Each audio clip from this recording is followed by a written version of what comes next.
ስፒድ የሚባል ሰውዬ እንግዲህ አልሞታም ማለት ነው። ስፒድ ሞታል የተባለው አውቀው ነበረ። ስፒድ ግን በህይወት አለ። ትናንትና እንግዲህ እንዳያችሁት ሰንዬ ከመሩዬ ጋር ተደናግጣ ስትወጣ መራዊት ወረቀት ጽፋ ሀዊ የሚል ብቻ ነው የሰጠቻት። ከዛ በኋላ ይሄ ነገር በጣም ግራ ጋብቷታል። ለናሆሜ ልስጠው እንዴ ስትላት አይ እንዳሰጩ አለቻት። ይሄ ነገርማ የሆነ ነገር እንዳለ ይሰማኛል። ምንድን ነው ሀዊ ምን ቆይ ሰራተኛዋ ምን አድርጋት ይሆን እያለች እንግዲህ በጣም ተጨናንቃ እያለ ይሄንን ነገርማ ግዴታ ለሰው መሳወቅ አለብኝ። ሰራተኛዋ ምኗም አላማረኝም። መራዊትን የሆነ ነገር ሳታደርጋት አትቀርም። ለምንድን ነው የእሷን ስም የጠራችው እያለች እየተወዛገበች እንግዲህ መራዊት የሰጠቻትን ወረቀት ይዛ መንገድ ላይ ቆማ ብቻዋን እያወራች እያለ ጃኬት የለበሰው ሰውዬ ገፍተር አድርጓት አልፏት ሄደ። እሱ ማለት ስፒድ ነው። ፊቷን አላሳያትም። ስፒድ አልሞተም አለ ማለት ነው። እንግዲህ ሰንዬ አሁን ስቃዩን ያበዛዋል። በተደጋጋሚ በራቸው ላይ የሆነ ነገር እያመጡ ይጥሉባታል። ይህንን ነገር ደግሞ ጆከር ከነገራት በጣም ስለምትጨነቅና የሆነ ነገር እንዳትሆን እያለ ዝም ይላል ሁልጊዜም ማለት ነው። ከዛ እሷን ተዋትና እኔን እንደፈለገ አድርጉ፣ እሷን ግን ተዋት እያለ በተደጋጋሚ ቴክስት ልክላቸዋል። ነገር ግን ትላንትና እንግዲህ ሰንዬ ከነናሆሜ ቤት መራዊት የሰጠቻትን ወረቀት ይዛ ወደ ቤት እየሄደች እያለ በጣም ግራ ተጋብታለች። በነገራችን ላይ ይሄ ነገር ምንድን ነው ማለቴ ምን ለማለት ፈልጋ ነው መራዊት እንደዚህ ያደረገችው? ሀዊ ለምን ምናምን እያለች ጥቁር ጎፍያ ጃኬት ያለው የለበሰው ሰውዬ ገፍትሯት አለፈ። ነገር ግን እሷም እያያ አትሄድም እንዴ ደግሞ ይቅርታም አይልም እንዴ እያለች ዝም ብላ መሄዷን ቀጠለች። ነገር ግን እየተከተላት ቤት ድረስ እያባረራት ገባች። ቤቷ እያለከለከች እንግዲህ ቶሎ ብሎ ጆከር ከፈተላት በሩን ማለት ነው። ምን ሆነች ነው ምናምን የሆነ ሰውዬ እየተከታተለኝ ነበረ ሲያሯሩጠኝ ነው አላቅም ፊቱን ተሸፍኗል አለች ማለት ነው። አሁን ሰናይትን ስቃዩን ነው የሚያበዛት። ስፒድ እንግዲህ በህይወት አለ አልሞተም ማለት ነው። እውነት ከባድ ነው የሚሆንባት አሁን እሷ። ምክንያቱም እሱ እሷን ነው መበቀል የሚፈልገው ጆከርን ሳይሆን፣ ጆከርንም አይለቀውም በእርግጥ ከኋላው የመታው ጆከር ስለሆነ ሰናይትን ለማስመለጥ ማለት ነው። ስለዚህ አሁን እንግዲህ ሰንዬ ስቃዩዋ ነው የሚበዛው ማለት ነው። እውነት ለመናገር እሱ ፈጣሪ ይሆናት እንጂ አላውቅም። የሚመጣበት ነገር ከባድ ነው የሚሆነው። ከዛ በኋላ ጆከር ደግሞ እንግዲህ በተደጋጋሚ ቴክስት ሲላክለት ስለነበረ ሁሉንም ነገር አወቀ። ወይኔ አምላኬ ምን ማድረግ ነው እሻውን ያለብኝ? እሺ ምንድን ነው የማደርገው እንግዲህ አሁን እያለ እንግዲህ በጣም ግራ ተጋባ። ቆይች ከዚች ልጅ ላይ ምንድን ነው የሚፈልጉት? ለምንድን ነው እኔን የማያናግሩኝ? እኔ ያለው አይደለ እንዴ ባለ ጉዳዩ? እኔ ነኝ የመታሁት እንጂ እሷ አይደለችም እያለ እንግዲህ ጆከር ብቻውን ማውራት ጀመረ። ከዛ በኋላ ሰንዬ አምላኬ ሆይ ድረስ፣ ቆይ ምንድን ነው የማደርገው? እነኚህ ሰዎችስ ማን ናቸው? ምንስ አድርጊ ነው የሚሉኝ? እያለች እንግዲህ በጣም ተጨናንቃለች። እሷ ግን እንግዲህ እንደዚህ እያደረጋት ያለው ሰው ማን እንደሆነ በፍጹም ልታውቀውም አልቻለችም። ነገር ግን እሱ ራሱ ስፒድ ነው። እንግዲህ ፈጣሪ እሱ የሆናት እንጂ አይለቃትም። በጣም ስቃዩን ያበዛባታል። ምክንያቱም አንደኛ ነገር ቤቱን አሳጥተዋለች። ያው የኪራን ቤት የራሱ ለማድረግ ነበረ። አባቴ እናቴን ብዙ በደል አድርሶባታል። ስለዚህ ሁሉንም ነገር የራሴ ነው የማደርገው ንብረቱን እያለ ሲፎክር እንግዲህ አንዱም አልተሳካለትም በእርግጥም። ነገር ግን ደግሞ ሰኒን ግን ስቃዩን ነው የሚያበዛባት ማለት ነው። ከዚህ በኋላ ሰኒዬ ምስኪን እንግዲህ እሷ ለመሩዬ ወዲያ ወዲህ ስትሯሯጥ እሷም የራሷን ህይወት ልታጣ ነው። ስፒድ በየትኛው መንገድ እንደሚመጣባትና መቼና እንዴት ምን እንደሚከሰት እንኳ አታውቅም። አሁን ሰናይት በጣም አስቸጋሪ ሁኔታ ውስጥ ነው ያለችው። ይሄ ነገር በተደጋጋሚ ቴክስት ለጆከር እየደረሰው ነው።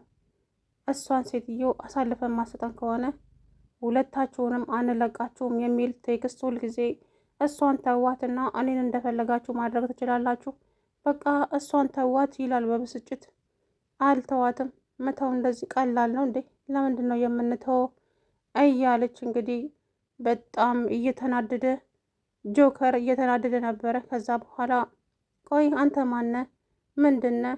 ምንስ ነው የምትፈልገው ከዚህ ከቤት? እያለ በጣም እየተነጋገረ ነበረ ጆከር። ከዛ በኋላም የምንፈልገውማ እኛ የምንፈልገው አልኩ ነገርኩ። ግዴታ ስሟ ካልተጠራ አይሆንም እንዴ? እኛስ የምንፈልገው እሷን ነው። ስለዚህ እሷን አሳልፈ ለእኛ የምትሰጥ ከሆነ እኛ ካንተ ምንም ነገር አንፈልግም እያሉ ቴክስት ይልኩለታል። እሱ ደግሞ ይሄ ነገር በፍጹም ሊሆን አይችልም፣ መቼም ሊሆን አይችልም እያለ እንግዲህ ጆከር ቴክስቱን ይመልስላቸዋል። ትናንትና ግን በአጋጣሚ በግላጭ አግኝተዋት እንግዲህ ሰንዬን ያንን ሊጠቀሙባት ፈልገው ነበረ ማለት ነው። እንግዲህ መጨረሻ አላቅም ምን እንደሚፈጠር ሰንዬ ብቻ ከበድ ያለ ነገር ይገጥሟታል። ይሄን ነገር ቶሎ ብለው ካላስቆሙ በስተቀር ከባድ ነገር ነው የሚፈጠረው ሰናይት ላይ ማለት ነው። ሰላም ውድና የተከበራችሁ የቻናል ቤተሰቦች እንዴት ናችሁ? ደህና ናችሁ ወይ? አለው ደህና ነኝ። እንግዲህ ስፒድ በህይወት አለ ማለት ነው። ስፒድ አልሞተም አለ። ሰናይትን እንግዲህ ይኸው እያስፈራራትና እያሯሯጣት ይገኛል። ሞተ የተባለው በውሸት እንጂ እውነት አልነበረም። ስለ እውነት ሞተስ ቢባል ኖሮ ኒና ራሷ ተሰማ ነበረ። ይህንን ነገር ማንም አልሰማም። እንግዲህ እሱ አውቆ የዚችን ልጅ ስቃይ ለማብዛት ብቻ ነው እንደዚህ ያደረገው ማለት ነው። እንግዲህ ሞቷል የተባለው አውቀው ነበረ። እሱ ግን በህይወት አለ ማለት ነው። እንግዲህ ትናንትና መራዊት ጋር ሄዳ ልጅቷ ሰራተኛዋ ተብዬዋ መሩዬን አሁንም እንደዛው ስቃይዋን እያበዛቻት ትገኛለች ማለት ነው። እኔ መቼም የመጣሁበትን አላማዬን ሳላሳካ የትም እንደማልሄድ ታውቂያለሽ አይደለ? ስለዚህ ታይኛለሽ። እኔ ደግሞ አላማዬን ማሳካት ግድ አለብኝ። እመኚኝ። እንደዚሁ አንቺን ትቼሽማ አልሄድም። ወንድሜን እንዳሳጣሽኝ አንቺም ህይወትሽን ማጣት አለብሽ እያለች መራዊት ላይ ትዝትባታለች። ከዛ በኋላ መሩዬም አይኗን እያንካባለለች ለቅሶ ታለቅሳለች። ብቻ የሆነ ድምፅ ስታሰማ እቹ ሰራተኛዋ ናሆሜ እየሮጠ መጣ። አንቺ ምንድን ነው? እሱ ደግሞ ምን አርጊ ነው የምትያት? ምን አደረግኩኝ? ምንም አላደረግኩም እኮ አለችው። ታዲያ ምን ትሰሪያለሽ አጠገቧ? አረ ምንም። አንቺ ልጅ ግን የሆነ ነገርሽ እያስደነገጠኝ ነው። ምንም አልሆንኩም ትያለሽ እንዴ? ጸጉሩሽ ሁሉ እንደዚህ ቆሞ እያለ ናሆም ከዛ በኋላ እንግዲህ እሷም ደንግጣ ወጣች። ከዛ በኋላ ናሆሜም አረች ልጅ ምንድን ነው እሱ ችግሯ ምንድን ነው? እኔ ግን እች ልጅ ምኗም እያማረኝ አይደለም በእውነት የሆነ ነገርማ ያሰበችው ነገር እንዳለ ይሰማኛል። ቆይ እች ልጅ ከዚህ ቤት ምንድን ነው የምትፈልገው?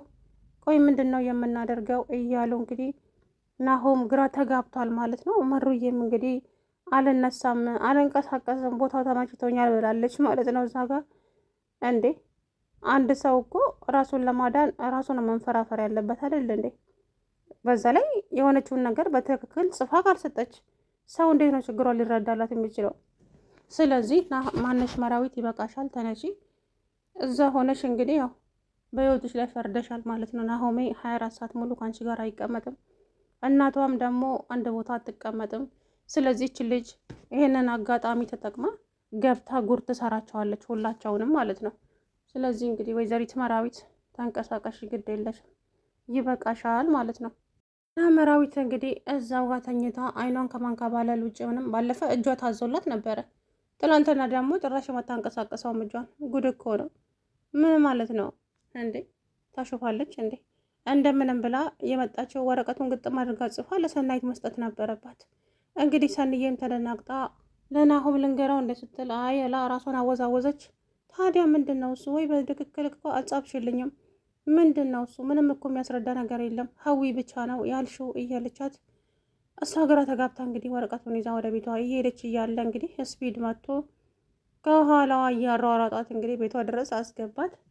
ሰንዬ ከዚህ በኋላ ስቃዩ ነው የሚያበዛው። ይሄ ስፒድ የሚባል ሰውዬ እንግዲህ ጭራሽ በአካል መጥቶላታል። ትላንትና እራሱ ነው ፊቱ እንዳይታይ ብቻ ጃኬት ለብሶ እንግዲህ መንገድ ላይ ገፍትሯት አለፈ ማለት ነው። እሷም ወረቀት ይዛ ቆማ ነበረ።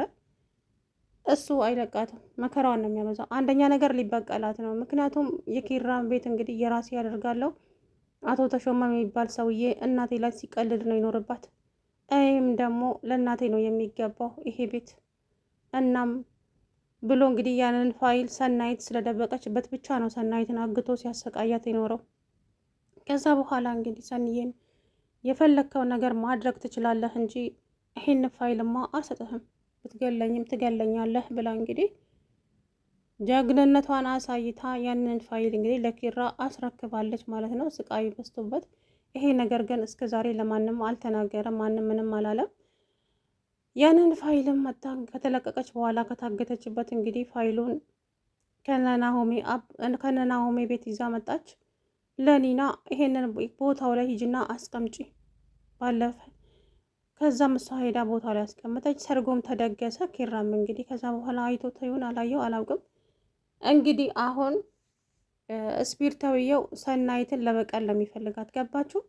እሱ ያንን ፋይል ነበር የሚፈልገው። ያንን ፋይል ስጭኝና እኔ ከአንቺ ምንም አይነት ጉዳይ የለኝም፣ ስለዚህ ያንን ፋይል ካልሰጠሽኝ ደግሞ እኔም ስቃይሽን አበዛዋለሁ ብሎ በለዋት ነበር ያን ጊዜ። እሷም የፈለግከውን አምጣ አልሰጥህም፣ አታፍርም እንዴ አንተ ማንነት ሳይታወቅ የሰው ቤት የራሴ ለማድረግ ትሞክራለህ እንዴ እያለች እንግዲህ እሷ በጣም ተናገረችው። እኔ ማን እንደሆንኩ ብታውቂኝ እኮ ከኔ ጋር እንደዚህ አትሳፈጭም ነበረ እያለ ሲያስፈራራት፣ ማንም ሆን እኔ ግድ ይሰጠኛል እንዴ? እኔ ግን እውነታውን ነው እየተናገርኩ ያለሁት፣ አልሰጥህም። ምን እንደምታመጣ አያለሁ። እውነትሽን ነው? አዎ እውነቴን ነው፣ ምንም አታመጣም አለችው በልበ ሙሉነት። እንግዲህ ሰንዬ ከዛ በኋላ ነው እንግዲህ ችግር እየተፈጠረ የመጣው።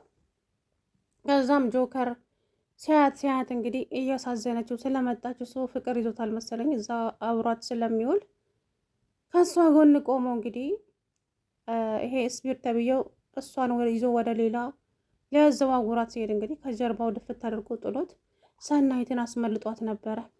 ነገር ግን ስፒድ ያኔ አወዳደቁ የሚገል አይደለም እንዴ፣ ዝም ብሎ እኮ ነው ውድቅ ያለው። ግን አለ በሕይወት አሁን አልሞተም አለ። ትናንትና እንግዲህ የመጣው እሱ ራሱ ነው። ፊቱን የተሸፋፈነ ሰውዬ ነው ሲያባረረኝ የነበረዋለች። ሌላ ጠላት የላትም እሱ ራሱ ነው ማለት ነው። እና እንግዲህ ሰንዬ ራሷን ተጠንቅቃ ካልተንቀሳቀሰች በስተቀር ከዚህ በኋላ ስቃይዋ ነው የሚበዛው እውነት ለመናገር